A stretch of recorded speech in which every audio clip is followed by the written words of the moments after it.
This is Nick. This is Jack. It's Wednesday, Ceviche Wednesday, October 16th, and today's pod is the best one yet. This is a TBOY. The top 3 pop business news stories you need to know today. Jack, if you can make it here, you can make it anywhere. Yetis, yesterday we had a billboard up in Times Square announcing the launch of our new show. I literally called my parents and said, you got to take a different commute home. You're going through Times Square today. You got to see this thing. Actually, wait, we have it all week, right? We do. We're going to be in Times Square all week. Our logo of the show, Jack, the new show. Times Square. It's got an Olive Garden and it's got a TBOY logo. All you can eat pasta and all you can eat podcasts. Thanks to all the Yetis who supported the launch of our new show, The Best Idea Yet. It's now at the crossroads of the world. You can see it. Step outside. Let us know if you see it, Yetis. If any Yetis are in Times Square, you gotta snap a picture of our TBIY billboard and tag us on the gram. Thanks to our partner, Wondery. Awesome work by everyone. And Yetis. Oh, Jack, what an amazing moment. You ready for the first story, Nick? Jack, 3 stories for today's show. What do we got, man? For our first story, Japan's biggest IPO in 6 years is the Tokyo subway, and it happened yesterday. Because Tokyo's subway system is the most profitable train on Earth. For our second story, Goldman Sachs and all the big bank stocks are popping right now. Because big money whining and dining is back, baby. And our third and final story, for the first time ever, lab-grown diamonds are about to pass natural diamonds in the jewelry aisle. But the result is something that no one ever expected. Spoiler, huge rocks. We're talking huge rocks. It's a bling-a-palooza out there. Great point, Jack. But Yetis, before we hit that wonderful mix of stories. Fantastic mix of stories. Love the mix, Jack. As Cersei Lannister once said, in the Game of Thrones, you either win or you die. Or you can sell the throne at an auction. That is a third option, Cersei. Because get this, Yetis, someone just paid $1.5 million to buy the Iron Throne from Game of Thrones. Where are my dragons? Unfortunately, they are not for sale right now. It's a true story. HBO just auctioned off the most prized props from their legendary series, Game of Thrones. And the bidding almost caused a war north of the wall. Cersei's red velvet dress sold for $100,000. The black cloak that Jon Snow wore as a member of the Night's Watch sold for $200,000. One of the random Valyrian steel swords, $400,000. Although we should point out, Jack, no one bought Sam Tardy's books, you know? Shame. Shame. Shame. Shame. Shame. Yeah, it is Game of Thrones. It ended 5 years ago, but this HBO auction brought in $21 million this week. Because HBO is looking for money wherever they can get it, Jack. HBO. It's not TV. The only thing missing from this auction, though, it was Tyrion Lannister's wine goblet. He probably took that with him. But don't worry, Yetis. If you didn't get to bid on the actual Iron Throne, Jack and I got your backs. We found one on Etsy for $3,000. That's right. Jack and I found an Iron Throne dupe on Etsy for $3,000. 1% of the price, 80% of the realm. Little price, little finger. Jack, let's hit our 3 stories. 15 years before this song, 2 boys from the Northeast met in the dorm. They had an idea that caused a cultural storm. It's the best one yet, but the best is the norm. Jack, Nick, that's it. I don't even think they need to practice. 50%, that's a fat tip. TBOY City on your list. If you know, you know, cause we ready to go. We can't wait no more, so just start the show. Start the show. For our first story, the nation of Japan just IPO'd their biggest city subway system. It's the biggest Japanese IPO in years, and it's the Tokyo Metro. The Tokyo Metro. Now, Jack, we should begin this story by pointing out world's best subway system. That feels subjective, Jack. It is subjective, but I know you have thoughts for what subway system is the best in the world. I mean, Jack, I grew up on the 456 train in New York. You know, I took it to school. I took it to lunch. The New York subway has personality. It has a smell. It has a flair. It has a, it has a vibe, really. It's also got some rats running around the rails now and again. But rats are friends. Rats are friends. Japan's subway system are like a Michelin-starred meal, Jack. Never been, but I hear it's quiet, it's clean, it's efficient. You'd want to have guests over at the Japanese subway stations. Jack, the conductors bow to you, and if you're pregnant, they give you a sticker so people get up just by seeing your sticker. Japanese people, they have reverence for the rail. Yetis, the German trains are known to arrive on the minute, but Japanese trains are known to arrive on the second. Because Yetis, while the USA sprawled into the suburbs after World War II, Japan built the world's best subway. Today, Tokyo has 2 metro systems, but they operate practically as one. One of those systems, Tokyo Metro, just IPO'd yesterday. And that subway stock is now worth around $5 billion. Yes, that is more than one lift. And get this, it was the biggest IPO in Japan since SoftBank 6 years ago. Masa. In fact, this IPO is bigger than all other IPOs in Japan this year. Combined. Now, Yetis, Jack and I got fascinated with the story for obvious reasons. It is the first time we have covered a subway on this pod. So we jumped in TBOY style to the numbers. Yetis, Tokyo is the biggest city in the world. It's got 37 million people. This metro moves 6.5 million of those people every day, which is more than double the movement of New York City subway. It's got 9 lines, 180 stations, and it moves 2.7 billion people every single year. This is an engineering marvel and a national treasure for Japan. Yes, it is. And the Japanese, they treat that national treasure as such in 2 specific ways. The first is TLC. In Tokyo subway, they do maintenance every night. All lines, all cars, they're all inspected every day. And that move by the company staves off major repairs, which saves costs long term. The second way the Japanese revere their subway system is that they follow the rules. Now, all subways across the world have etiquette rules, but the Japanese customers of the Japanese subways actually follow those rules. And the result? You get a clean, quiet, and downright pleasant experience on the D train. Jack, if you drop a roll of sushi on the floor on the Japanese subway, you could pick it up and eat it. It was so clean. But you wouldn't, because eating's not allowed on the subway, so nobody has sushi out. You wouldn't even be in that situation in the first place. But the biggest shocker about the Tokyo subway of all is actually financial. The Tokyo Metro, even though it's government owned, is profitable. It's not just a little bit profitable. It's got $500 million in profit last year. Which is why everyone now wants a piece of this brand new Tokyo Metro stock. You know, if we were on the subway right now in Tokyo, that would actually be too loud, the way you said that. You can only talk really quietly. Shh, Jack, take it down a notch. Jack, take it down a notch. And look, you can't eat. Shh, Jack. So, Jack, what's the takeaway for our buddies over at the Tokyo subway? The public-private partnership. It's a beautiful thing. Yetis, the Tokyo Metro is actually 100% government-owned going into its big IPO this week. And by all measures, it's done really well under that government control. But now, the Tokyo subway is raising $2 billion with this IPO, which it can use to improve the system and repay some debts. After the IPO, it's going to be 50% owned by the government and 50% owned by private investors who own the stock, which could be you and me. Now, here's that balance. With the public side, the subway will maintain fairness of trying to equitably serve all citizens. But it's also going to have private investors who will demand efficiency and put pressure on the system to reduce waste where they can. Honestly, besties, Jack and I have never seen a public-private partnership on this scale. A 50-50 venture on the Tokyo subway, it's pretty epic. And honestly, we think there is a big future in this kind of relationship. Because both sides benefit from the best of the other side. The public-private partnership. It's a beautiful thing, and the Tokyo subway will show us how. For our second story, it's officially big bank earnings season, and there is one single theme that we noticed across the entire finance industry. Here it is. Wheeling and dealing, it's back, baby. Whining and dining, baby. Oh, one sec, Jack. One sec. Hey, Jerry, turn on the Bloomberg terminal. Bank earnings are happening. It's time for big bank earnings.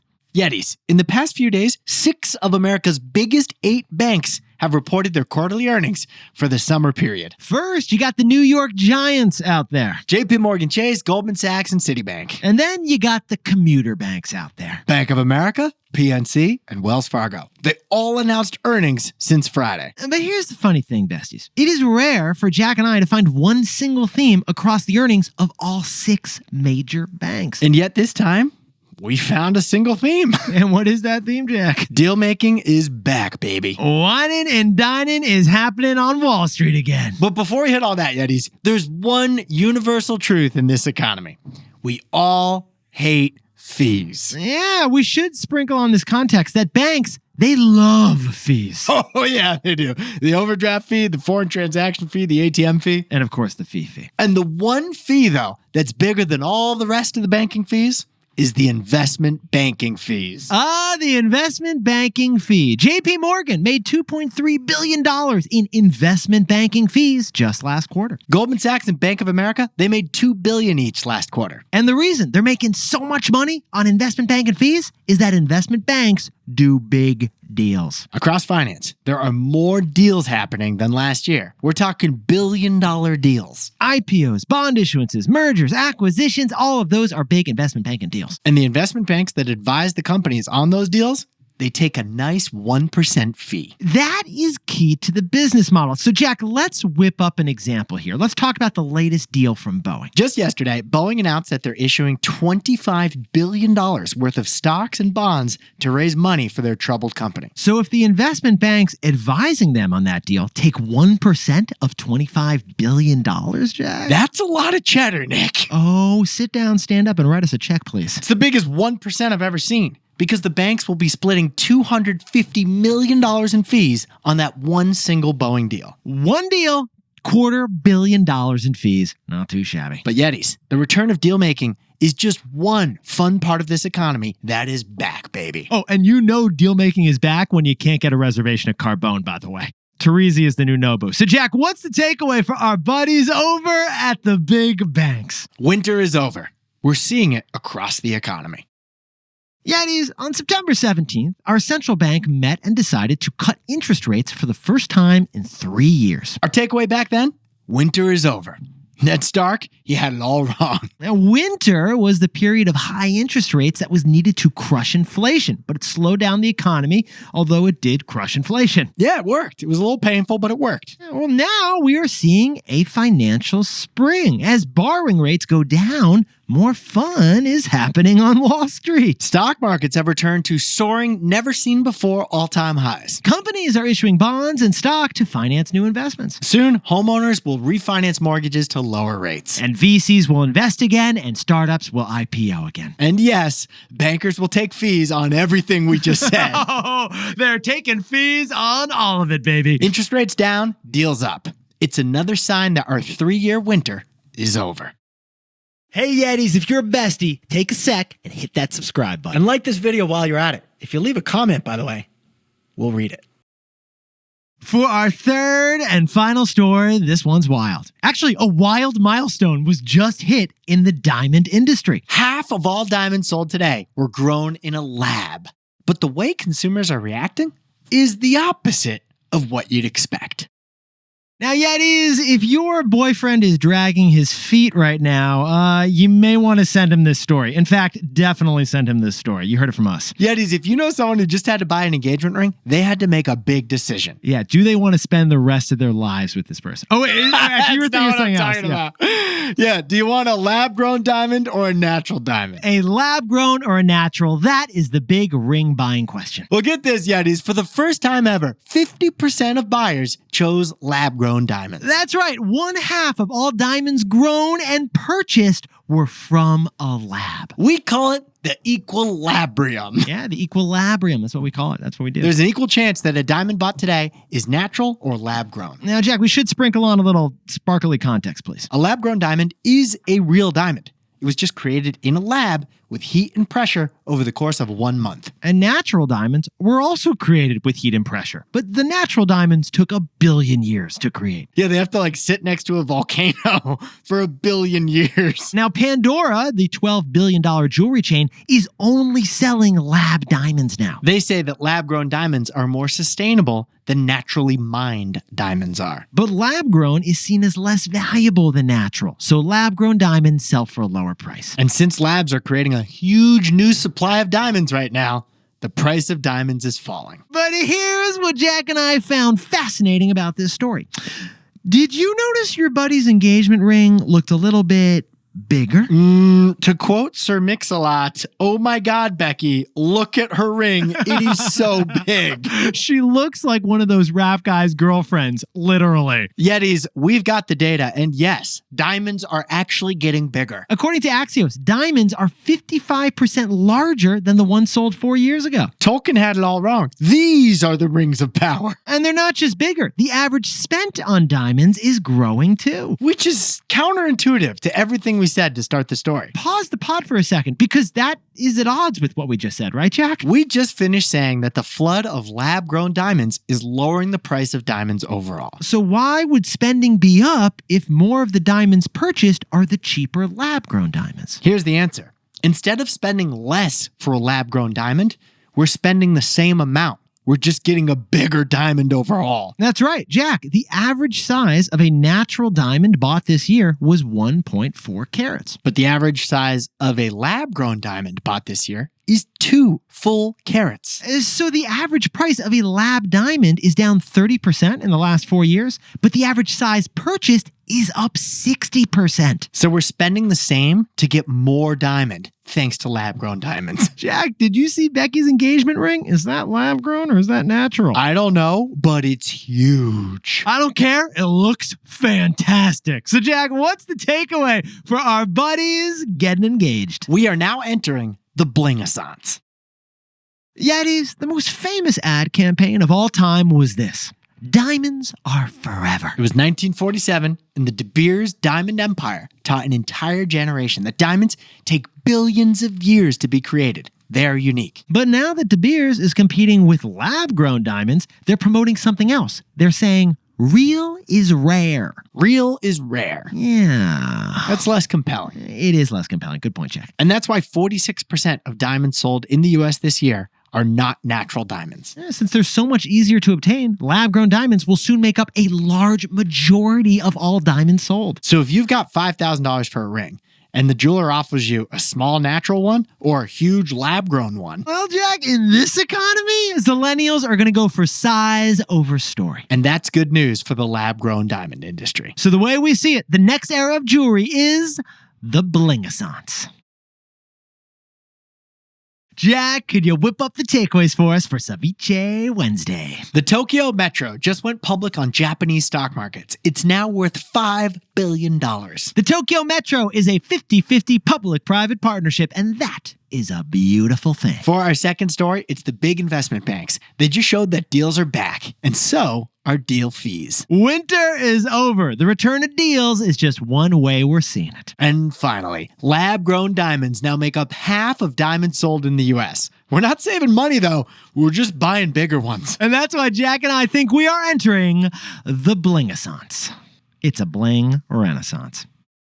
But Yetis, this pod's not over yet. Here's what else you need to know today. First, Walgreens announced they're closing 1,200 stores, which is 14% of their U.S. footprint. Ever since Walgreens invested in Theranos, things have been going downhill. They actually say a quarter of their Walgreens locations in America are unprofitable, so they're closing a lot of them. Second, multiple reports say that Tesla's Optimus robots from that event last week were actually controlled by humans backstage. We told you how Tesla's humanoid robots were serving drinks to people at the event on Thursday. We all presumed that it was artificial intelligence operating those arms and limbs. But it may have been a room of Tesla employees operating the limbs and fingers while they made you that Negroni. Basically with a remote controller in the back. And finally, Taylor Swift's Eras Tour has found another way to commercialize the product with a book. A 256-page coffee table book is now going to commemorate the highest grossing concert tour of all time. It's available exclusively on Target on Black Friday, November 29th, and apparently it is already a New York Times bestseller. Not even going to fact check that. I think you're right. I think you're right. I don't have to fact check it.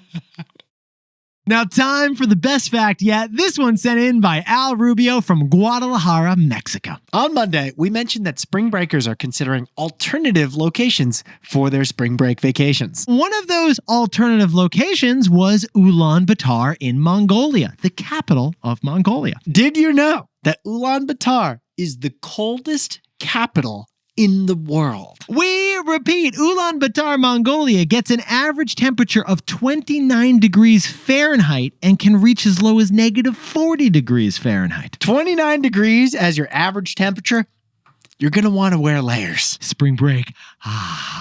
Spring broke my finger off. Spring frostbite. Yetis, you look fantastic for Ceviche Wednesday. And remember, if you are strolling through Times Square today, look up. What are you going to see, Jack? Well, here's the details.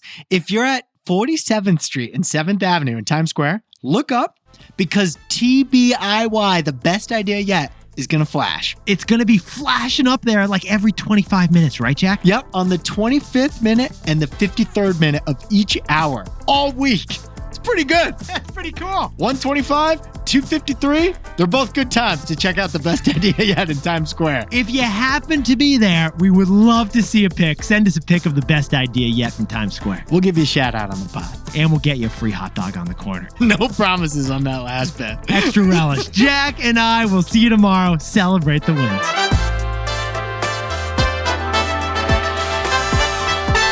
And before we go, congratulations to Yeti Veronica Angulo down in Colombia. She's sailing from Cartagena to Panama with her digital nomad business called Noma, and she's bringing her clients along for the ride.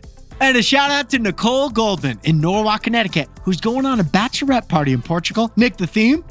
Coastal Grandma. Best batch yet. And Brenton and Jordan Finan down in Houston, Texas have got a fantastic 4-year anniversary. And a huge happy birthday shout out to Ahmad Al-Ismail in Katy, Texas. He's turning 9 years old while doing coding and taekwondo. And he's the best Fortniter yet. And a happy 51st birthday to Dolly Parton's song, Jolene. Turning 51. And to anyone else celebrating something today, make it a TBOY. Celebrate the wins. This is Jack. Nick and I don't own any stocks mentioned in today's pod. Although I'm curious about that Tokyo subway stock, Jack.